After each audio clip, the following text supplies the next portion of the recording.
오늘 함께 우리가 은혜를 나누고자 하는 말씀의 제목은 하나님을 사랑하는 자, 하나님을 사랑하는 자라.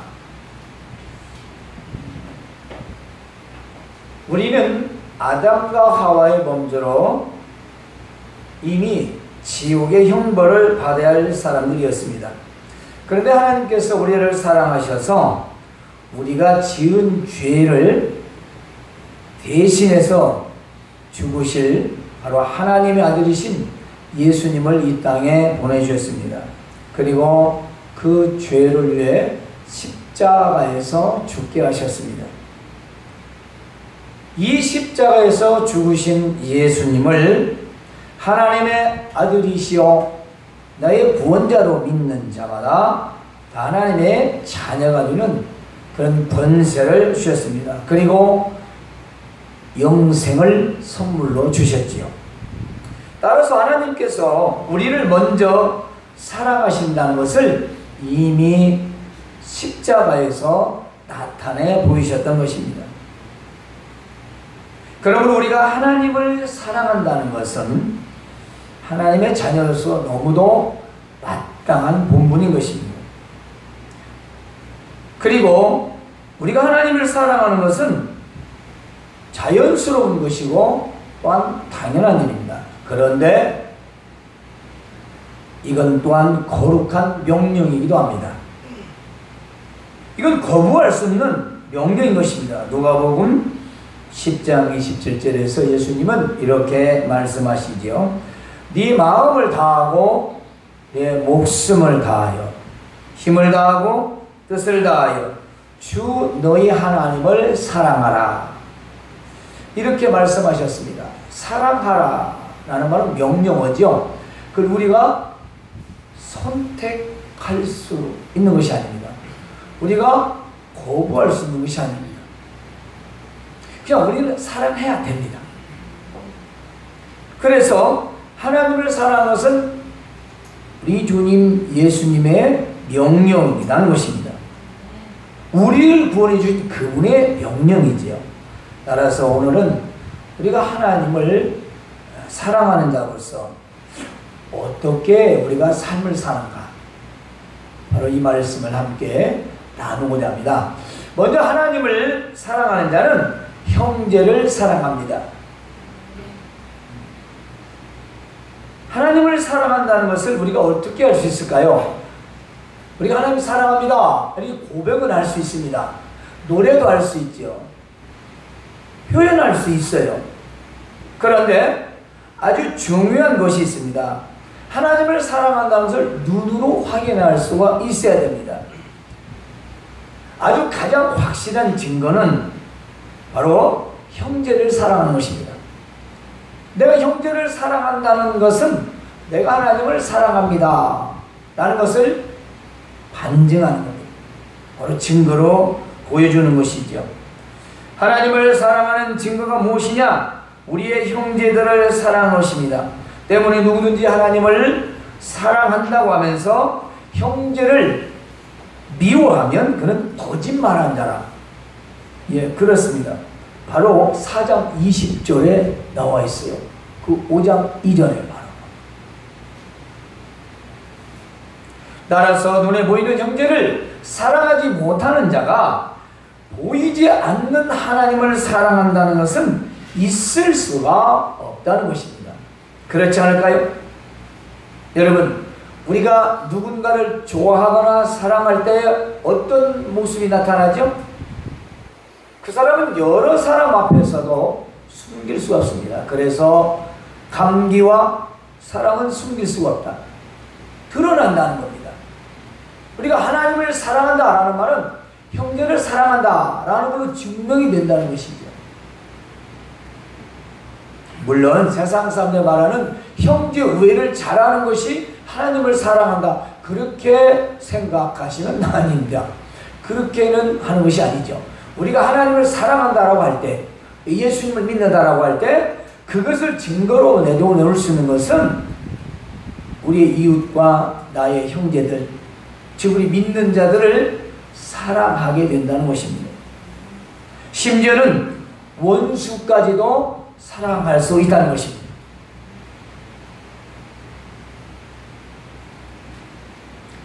그러므로 우리가 하나님의 자녀로서 하나님을 사랑한다면 형제를 사랑하시기 바랍니다. 요즘 사랑이 글씨로 표현으로는 많이 합니다. 뭐 방송에서 뭐 오락 프로그램에서 50대들에게 아재들에게 사랑의 표현을 하겠더니 여러 가지 나오더만요. 자, 아침에 사랑의 모양을 표현합니다 했더니 여러분 이렇게, 그다음 또 이렇게 나이가 딱 나타나더만요. 50대는 그 다음에 30, 40대는 그 다음에 요즘은 그냥 쌍으로 나간다. 이게 뭔지 몰라도 이게 V라는 거예요. 그런데 그 마음에 정말 희생적인 사랑이 있는가? 그렇죠. 우리가 그런 보편적인 사랑도 말하지만 여기서는 정말 이해할 수 없는 것을 이해하는 것을 사랑이라고 말합니다. 그것은 우리가 이해할 수 없는 죄를 지은 우리를 하나님께서 이해할 수 있는 방법으로 우리를 사랑하셨기 때문입니다. 어떻게 용서받지 못할 죄인들을 위하여 자기 아들을 아낌없이 십자가에서 비참하게 죽음을 당하게 하셨을까요? 그 사랑을 이해할 수 있습니다. 우리는 그 이해할 수 없는 사랑을 받은 사람들입니다. 때문에 우리는 하나님을 사랑하는 자들이라면 반드시 형제를 사랑하시기 바랍니다. 요한일서 3장 14절에는 우리는 형제를 사랑함으로 사망에서 옮겨져 생명으로 들어간 줄 알거니와, 참으로 우리가 깊이 생각해야 할 말씀입니다. 우리가 형제를 사랑한다는 것, 그저 일반적인 하트를 보내고 모양으로 표현하는 그 사랑이라면 이렇게 기록하지 않아도 되었을 것입니다. 그러나 우리가 형제를 사랑한다는 것은 죽음과 삶에서의 교차입니다. 즉 우리는 영원히 사망, 지옥의 형벌을 받아야 하는데 우리는 생명으로 옮겨졌기 때문에 우리와 동일한 범죄자였던 그 형제들을 사랑해야 된다는 것입니다. 그러므로 이 형제를 사랑하지 아니하는 자는 사망에 머물러 있느니라 라고 기록하고 있습니다. 여러분, 우리가 왜 형제를 사랑해야 됩니까? 형제를 사랑하지 않는 자는 그 사람은 아직도 사망에 머물러 있다고 요한일서 3장 14절에 분명히 기록이 되어 있습니다. 여러분, 형제를 사랑하시기 바랍니다. 요한일서 4장 7절에는요, 사랑하는 자들아 우리가 서로 사랑하자. 사랑은 하나님께 속한 것이니 사랑하는 자마다 하나님께로부터 나서 하나님을 알고.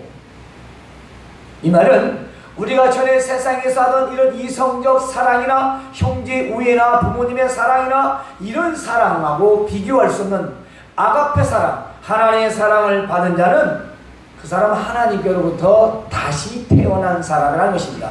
그래서 하나님을 알기 때문에 우리가 어떤 사랑을 받은 줄 알기 때문에 그 사람은 다른 사람을 사랑하게 된다는 것입니다. 제가 어제 청년부 수련회 때 강의 서두에서 이런 얘기를 했어요. 어떤 목사님이 몇 년 전 수단에 가서 콜라 한 병을 사 먹으려고 가게에 갔는데 가서 콜라를 달라고 하니까 희한한 콜라가 나오는 거예요. 병은 콜라병, 뚜껑은 세븐업, 내용은 붉은색도 아니고 노란색도 아닌 이상한 색깔인 거예요. 그래서 그 목사님이 여보시오, 여기 콜라가 맞습니까? 어떻게 병은 콜라병이고 뚜껑은 세븐업이고, 원래 콜라는 간장 색깔 좀 검정 색깔 비슷한데 이게 붉은색도 아니고 노란색도 아닌 이상한 환타 같기도 하고 오렌지 같기도 하고, 그래서 맞습니까? 했더니 콜라 맞습니다. 그래서 뚜껑을 탁 해서 탁 먹어보니까 아이고야, 이건 콜라 맛이 아니라 이거 환타에 가까운 맛이었어요. 그래서 이걸 먹다 말고, 여보세요, 이거 콜라 맛이 아니지 않습니까? 콜라 맞습니까? 예, 콜라가 맞습니다. 그러더래요. 이 황당한 것을 어떻게 할까? 그래서 도대체 이 콜라병에다가 세븐업 병에다 이 환타 맛인데 어떻게 이것이 콜라입니까? 우리나라는 경제적으로 빈곤해서 이 모든 병들을 재활용하는데 콜라병에 담으면 다 콜라입니다. 그러면 어떤 것이고 거기다 담으면 다 콜라라는 거예요. 여러분, 콜라병이 중요합니까? 내용이 중요합니까? 우리가 사랑한다고 말하는 게 중요합니까? 사랑의 행동이 중요합니까? 우리가 입술로 말하는 게 중요합니까? 아니면 그것이 나타나야 중요합니까? 여러분, 우리 안에 사랑을 받은 자는 이와 같이 사랑에 나갈 수밖에 없습니다. 그래서 하나님을 안다고 하는 거죠. 요한일서 4장 20절에 이렇게 말씀하고 있습니다. 누군지 하나님을 사랑하노라고 그 형제를 미워하면 거짓말하는 자라. 어떻게 눈에 보이는 형제를 사랑하지 않고 미워하면서 저 보이지 않는 하나님을 사랑할 수 있단 말이냐? 그러므로 우리는 베드로전서에 있는 말씀처럼 너희가 진리를 순종함으로 너희 영혼을 깨끗하게 하여 거짓이 없이 형제를 사랑하기에 이르렀으니 이전에 가식적이고 형식적이었던 그 사랑이니 이제는 그 사랑이라 새롭게 거듭난 사랑. 이제 하나님의 말씀을 통해 영혼의 깨끗한 그 사랑을 받았으니 마음으로 뜨겁게 서로 사랑하라 라고 말씀하고 있습니다. 여러분, 하나님을 사랑하는 자는 마음으로 뜨겁게 행동으로 형제를 사랑하시기 바랍니다. 하나님을 사랑하는 자 두 번째로는 말씀을 지킵니다. 본문에서는 계명을 지키는 자라고 말씀하고 있죠. 하나님을 사랑하는 자는 말씀을 지키게 되어 있습니다. 여러분, 우리가 자식이 부모를 사랑한다라고 할 때 그걸 무엇으로 알 수 있죠? 부모 말을 잘 듣습니다. 부모 말을 잘 들어요. 물론 어떤 것은 자녀들의 주장이 또 옳아서 받아들여질 때도 있죠. 그런 걸 말하는 것이 아니고 우리가 어려서 자랄 때 누구의 말을 듣고 자라나냐 그 말이에요. 그래서 내가 부모를 사랑한다면 내가 부모의 말을 들어야 맞지 않습니까? 우리가 하나님을 사랑한다고 하는 자는 하나님의 말씀을 잘 준행한다 그 말씀입니다. 하나님 말씀은 계명을 지킨다는 것은 말씀을 준행한다는 말입니다. 즉 하나님을 사랑한다는 말씀에 순종하는 것을 말합니다. 반대로 하나님을 사랑하지 않으면 그 말씀에 순종할 수 없다는 것입니다. 우리가 하나님 말씀에 순종하지 않는다라고 하는 말을 반대로 말하면 나는 하나님을 사랑하지 않는다. 나는 답이 나온다는 거죠. 그렇지 않습니까? 나를 위해 아들을 아낌없이 주신 그 사랑을 내가 받았다라면 우리가 여름에 아이스크림 하나만 얻어먹어도 아이스크림 사준 사람을 기억하잖아요. 시원한 물을 한 잔 우리가 받았어도 그 시원한 물 한 잔 받은 사람을 기억하지 않습니다. 때문에 하나님을 사랑하는 자는 말씀을 준행하고 순종한다는 것입니다. 다윗은 이렇게 하나님을 사랑하는 것을 고백합니다. 시편 119편 77절에서 주의 법이 나의 즐거움이 되지 아니하였다면 내가 고난 중에 멸망하였으리이다. 하나님의 말씀이 주의 법이 나의 즐거움이 되지 않았다면 나는 저 고난 가운데서 이미 죽었을 것이다. 여러분이 고난 중에 있고 고통 중에 있을지라도 하나님의 말씀을 즐겁게 여기시기 바랍니다. 그 말씀을 즐겁게 여기시고 그 말씀을 마음에 되새기면서 그 말씀을 의지하여 말씀을 준행하시기 바랍니다. 여러분을 살려주는 능력의 말씀이 될 줄로 믿습니다. 우리가 고통스럽다고 힘들다고 자꾸 사람의 말, 사람을 의지 이게 하게 되면요 그 사람은 나를 또 실망하게 됩니다. 이 세상에서는 어떤 그 누구라도 영원할 수가 없고 또 우리는 사람을 의지해서 끝까지 기대할 수도 없는 자들입니다. 때문에 우리는 살아계심이 영원하신 하나님의 말씀을 우리가 따를 때에 바로 그 말씀이 나를 또한 능력이 되어 붙들어 주시는 것입니다. 다시 다윗은 119편 101절에서 내가 주의 말씀을 지키려고 발을 금하여 그랬습니다. 악한 길로 가지 아니하였사오며, 다윗은요 하나님의 말씀을 지키려고 발을 묶어두었대요. 어디로? 악한 길로 가지 않으려고. 여러분들이 걸어가는 길이, 여러분이 하는 일들이, 여러분이 세우는 계획이 옳으냐 그러냐 하는 것을 여러분이 기억하려면 잠시 멈추고 하나님 말씀을 기억하시기 바랍니다. 하나님 말씀을 기억하면서 이것이 하나님 뜻에 맞지? 틀리지? 하나님 말씀이 맞는 걸까? 틀리는 걸까? 여러분, 우리가 옛날에 초등학교 때 국민학교 때 다니면 전과라는 게 있었어요. 그 다음에 자습서라고 나왔어요. 그게 우리가 공부하는 공책하고 학교 책하고 똑같아. 답이 정답이에요. 그래가지고 만일에 그 책에서 문제를 내면 학생들은 정답을 싹 합니다. 근데 선생님이 머리를 살짝 써고 문제를 살짝 바꿔버리죠. 그러면 정과만 보고 공부하는 애는 공부를 못하는 거예요. 정답만 외워가지고. 그런데 아무튼 문제가 나왔을 때 맞추는 것은 답안지입니다. 답안지가 있어야 그게 맞나 틀리나 알 수 있지 않겠습니까? 우리 인생에서 정답이 어디 있냐? 사람의 경험이나 지식이 있는 게 아니고 많이 배우고 못 배우고 그런 게 있는 게 아니라 하나님 말씀에 있다는 것입니다. 하나님 말씀에 내가 하고자 하는 것이, 내가 결정하고자 하는 것이 거기에 정답이 나왔다는 것입니다. 그렇기 때문에 하나님 말씀을 준행하라는 것입니다. 하나님 말씀을 준행하는 자는 하나님을 사랑하기 때문이라는 것입니다. 하나님을 사랑하는 자가 어떻게 하나님 말씀을 따르지 않겠어요? 있을 수 없는 일이잖아요.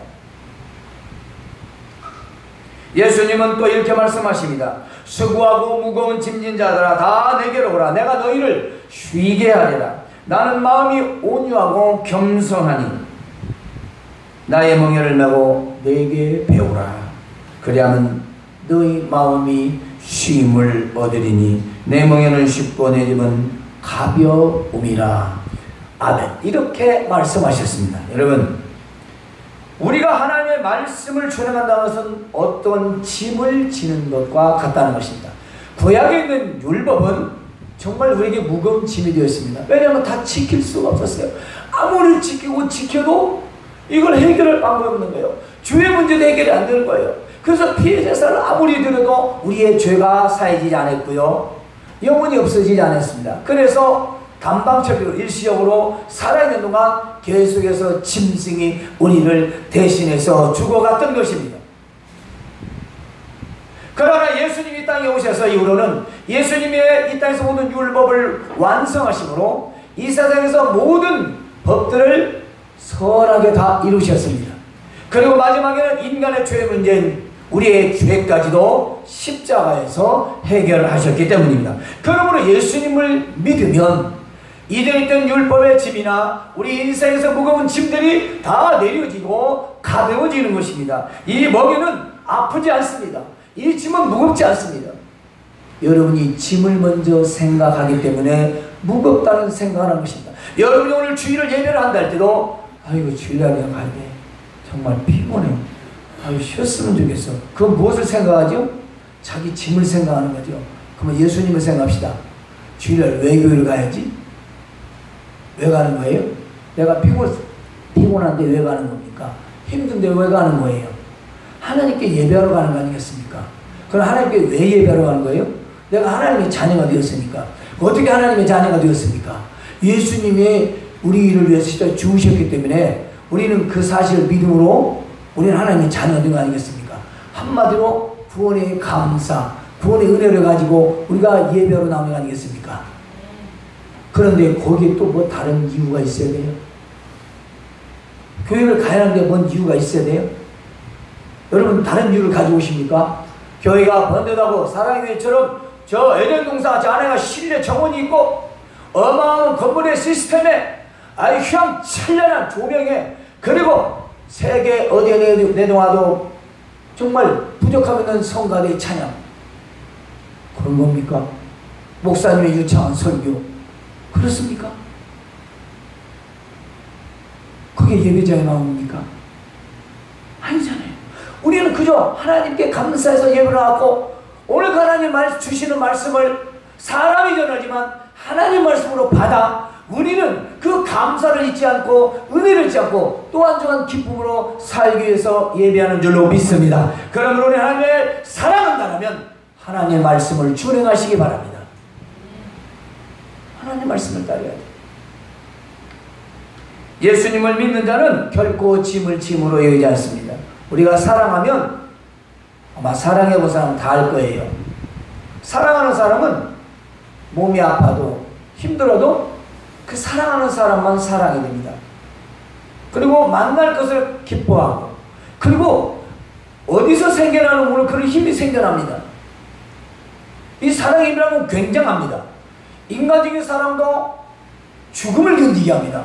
하물며 하나님을 사랑하는데 전지전능하신 우리 하나님께서 우리를 얼마나 더욱더 사랑하시겠습니까? 그러므로 우리가 하나님을 사랑한다면 하나님의 말씀에 순종하시기 바랍니다. 너희가 나를 사랑하면 나의 계명을 지키리라.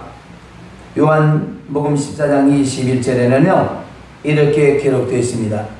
나의 계명을 지키는 자라야 나를 사랑하는 자니 나를 사랑하는 자는 내 아버지께서 사랑을 받을 것이요 내 아버지께 사랑을 받을 것이요 나도 그를 사랑하여 그에게 나를 나타내리라.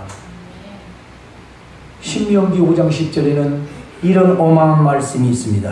나를 사랑하고 내 계명을 지키는 자에게는 천대까지 은혜를 베푸느니라. 여러분, 하나님을 사랑하시기 바랍니다. 하나님을 사랑한다는요 천대가 1, 2, 3, 4 숫자의 천대가 아니라 이것은 영원한 대수를 말하고 있습니다.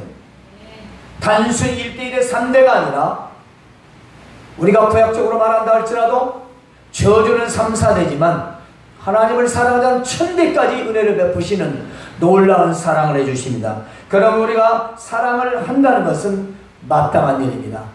하나님을 사랑하시고 천대의 축복을 누리시기를 바랍니다. 세 번째로 우리는 하나님을 사랑하는 자는 세상을 이깁니다. 세상이라고 하는 말은 코스모스라는 단어입니다. 가을에 피는 코스모스, 한글로는 똑같습니다. 예, 그런데 이 코스모스라는 말은 우주를 말하죠. 전체적인 이 우리가 눈으로 보이나 보이지 않는 엄청 이 우주를 말하는데, 하나는 악한 영의 지배되는 영역을 말합니다. 그러니까 악한 세력의 지배되는 영역, 죄를 짓는 곳, 악의 세력, 어둠의 세력, 하나님을 알지 못하고 대적하고 거부하는 모든 모습을 총체적으로 표현한 것입니다. 그러니까 에베소서에 있는 말씀은 공중권세에 잡힌 바로 그런 자들을 우리는 세상에서 한다 그래요. 세상, 아이고 세상 사람이야. 그럼 이건 세상의 사탄 마귀의 그 지배 안에 있는 악의 세력에서 헤어나지 못한 자들을 우리는 세상이라고 말합니다.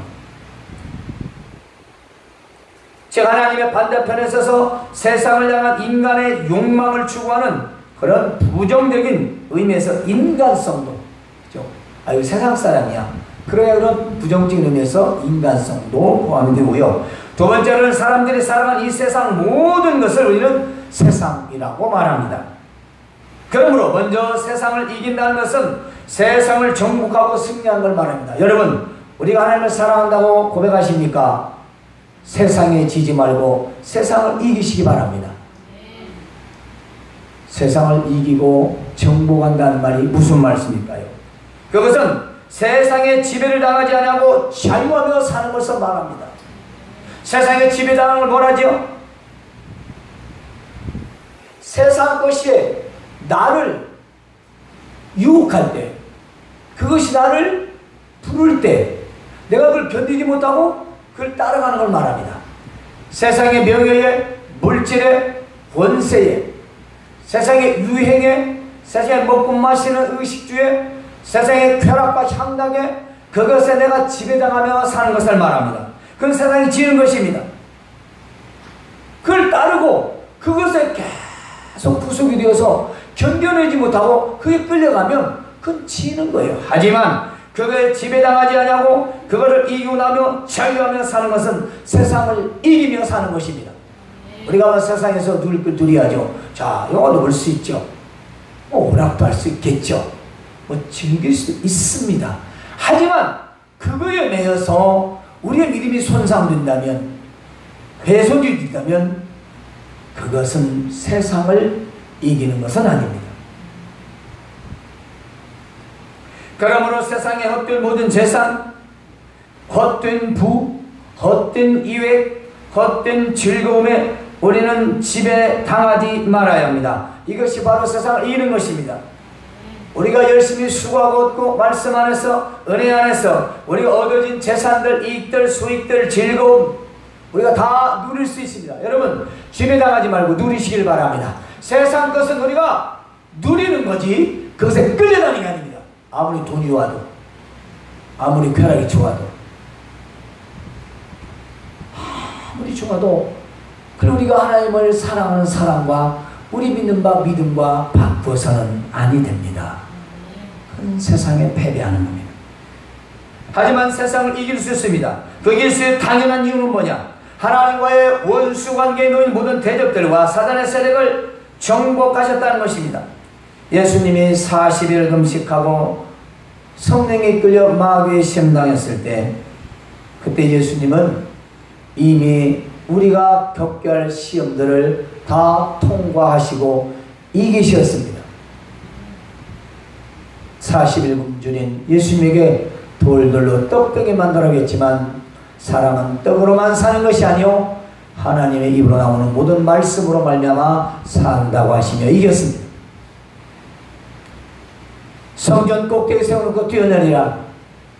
네가 하나님의 아들이라면 천사를 통해서 너를 안 다치게 할 거 아니냐.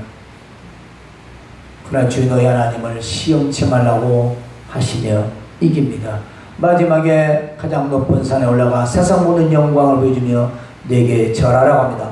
나에게 절하면 모든 영광을 내게 주겠다고 합니다.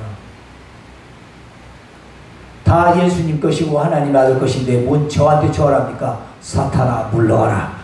결국 예수님은 우리가 이 세상에 겪을 유혹들, 먹고 마시는 의식주의 문제, 우리가 말하는 영광과 명예, 모든 우리가 삶의 부귀까지도 이미 테스트를 다 당하시고 말씀으로 이기셨지 않습니까? 그러므로 여러분, 세상을 이기는 건 너무 당연합니다. 예수님을 우리가 진실로 구주로 믿고 하나님을 아버지라 부르는 자는 세상에서 저 마귀 대적과 사탄의 세력, 악의 세력이 되어 반드시 이길 수 있습니다. 여러분, 세상을 이기는 건 당연합니다. 예수님은 그것 때문에 십자가에서 죽으셨고 부활하셨으며 우리에게 승리의 주님이 되신 줄로 믿습니다. 따라서 우리는 하나님을 사랑하면 세상에서 당연한 승리가 보장되어 있다는 것을 믿으시길 바랍니다. 의심하지 마시고 꼭 믿으시길 바랍니다. 따라서 하나님을 사랑하는 자는 신앙생활에서 당하는 여러가지 영적 전투에서 반드시 이기게 됩니다. 오늘 두 가지는 기억하십시오. 영적 전투, 그래서 영적인 갈등, 신앙의 갈등, 시험과 환난, 고통에서 믿음을 지키고요, 죄를 지켜야 하는 유혹들을 믿음으로 물리치고 승리합니다. 하나님을 사랑하기 때문입니다. 두 번째는 육신의 삶에서 당하는 모든 어려움과 고통을 이기며 살아갑니다. 비록 의식주의 문제에서 내가 넉넉하지 못하고 내가 다른 부경을 누리지 못한다 할지라도 어떤 고난과 역경이 닥쳐도 믿음으로 견디며 승리하며 살아갑니다. 결코 뒤로 물러서지 않습니다. 오히려 믿음으로 전진합니다. 왜? 우리는 하나님과 함께하며 그 하나님의 우리 앞길을 인도해 주시기 때문입니다. 사랑하는 성도 여러분, 누가 우리를 그리스도의 사랑에서 끊으리요? 환난이나 곤고나 박해나 기근이나 적신이나 위험이나 칼이랴. 기록된 바 우리가 종일 주를 위하여 죽임을 당하게 되며 도살당하는 양같이 여김을 받았나이다. 함과 같으니라. 그러나 이 모든 일 우리를 사랑하시는 이로 말미암아 우리가 넉넉히 이기느니라. 로마서 8장 35절에서 37절에 기록되어 있습니다. 여러분, 우리는 못 이기지만 주께서 우리를 세상을 이기게 하신 줄로 믿습니다. 그러므로 우리는 오늘 요한복음 16장 33절을 함께 묵상합니다. 이것을 너희에게 이르는 것은 너희로 내 안에서 평안을 누리게 하려 함이라. 세상에서 너희가 환난을 당하나 담대하라. 내가 세상을 이기었노라. 예수님이 그렇게 말씀하셨습니다. 그러므로 하나님을 사랑하십시오. 하나님을 사랑하는 자는 형제를 사랑합니다.